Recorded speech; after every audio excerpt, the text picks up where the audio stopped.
In 1958, a guy named Charles Daedrick started what he called a revolutionary drug treatment program in Santa Monica, California.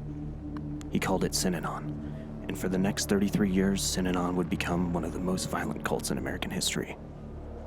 But here's the thing. When Synanon finally collapsed in 1991, it didn't actually just end. It just evolved. And today, right now, there are over 50 programs across America still using the exact same tactics that Synanon pioneered. This is the story of how a cult became an industry, and how that industry has been hurting kids for nearly 7 decades. Charles Daedrick was a former member of Alcoholics Anonymous who decided he could do rehab better. He created something called The Game. These intense group therapy sessions where people would verbally attack each other for hours. The idea was that brutal honesty would break through denial and cure addiction. Sounds terrible, right? Well, it gets worse. By 1961, just 3 years in, UCLA psychologists were calling Synanon, quote, the most significant attempt to keep addicts off of drugs. Time magazine wrote glowing profiles. Synanon expanded to San Francisco, Connecticut, and started attracting not just addicts, but regular people seeking community. They called these people squares, and this is where things got really dark. By the mid-60s, Synanon was already facing legal trouble.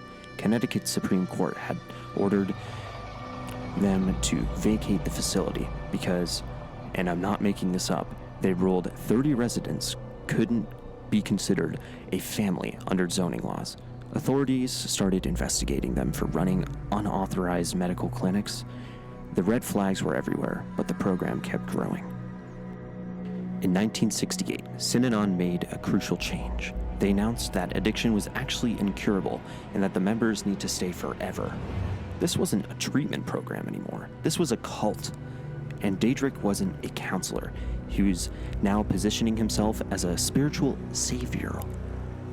By the 1970s, Synanon was forcing women to shave their heads, forcing men to get vasectomies, coercing pregnant women into abortions, breaking up married couples, ordering them to take new partners. And those game sections, they went from an hour to 72 consecutive hours of psychological torture. To avoid taxes, Daedrick just declared Synanon a religion in 1974, and the government said, okay, sure. That's how broken the system was back then, and still is. And then came October 10th, 1978. A lawyer named Paul Montrez had just won a lawsuit against Synanon. 2 Synanon members put a rattlesnake in his mailbox. He was hospitalized for 6 days, and this became national news. When people raided Synanon's priorities, they found the organization had purchased more guns than any organization in California history. And they were running an open bar, violating the No Drugs or Alcohol Foundation. But here's what most people don't know. By the time this happened, Synanon's methods had already spread. In the 1970s, a guy named Art Barker founded something called The Seed in Florida, directly copying Synanon's game. And then in 1976, Mel Sembler and his wife Betty founded Straight Incorporated, taking the Seed's models and specifically targeting children aged 12 to 21. Straight expanded to 43 locations in 18 states. Unlike Synanon, which eventually became too obviously cult-like, Straight had something different: political cover.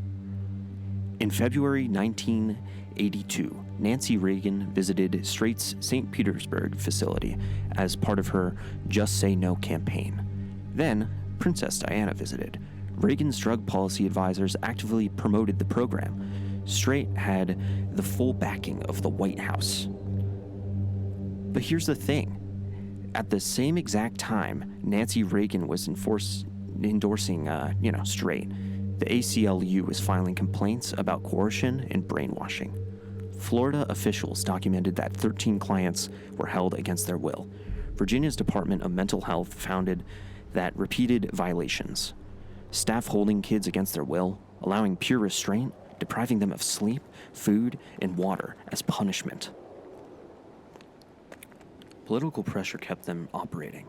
Mel Sembler had connections to state senators, and the facility stayed open for 17 years. Synanon dissolved in 1991 after members were convicted of terrorism and attempted murder. Straight closed in 1993 after settling $15 million in lawsuits. You'd think that would be the end, right? Well, the people who worked at these places just opened new programs. Dr. Miller Nguyen, who had ran Straight's St. Petersburg facility, founded Kids of North New Jersey.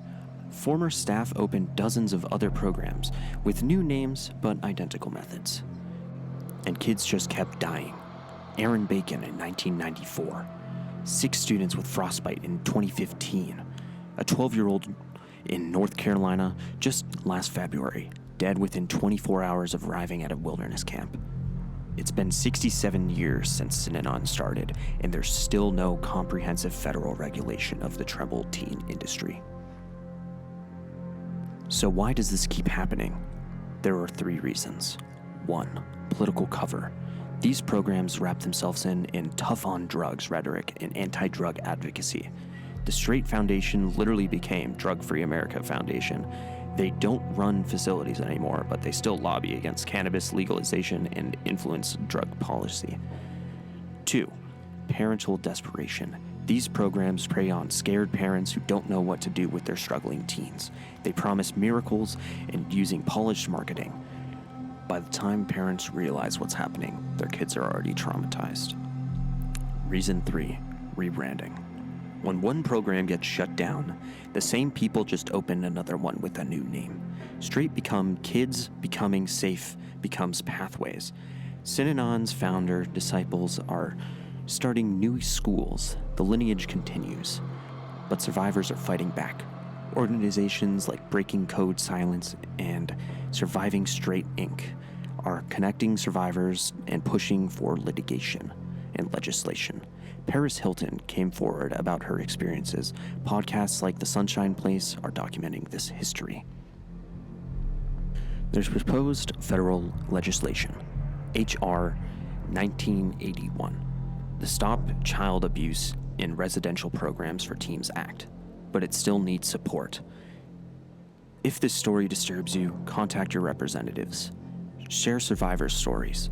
Question the troubled teens industry, because right now, today, there are still kids in programs that use the same exact tactics that Charles Daedrick invented in 1958.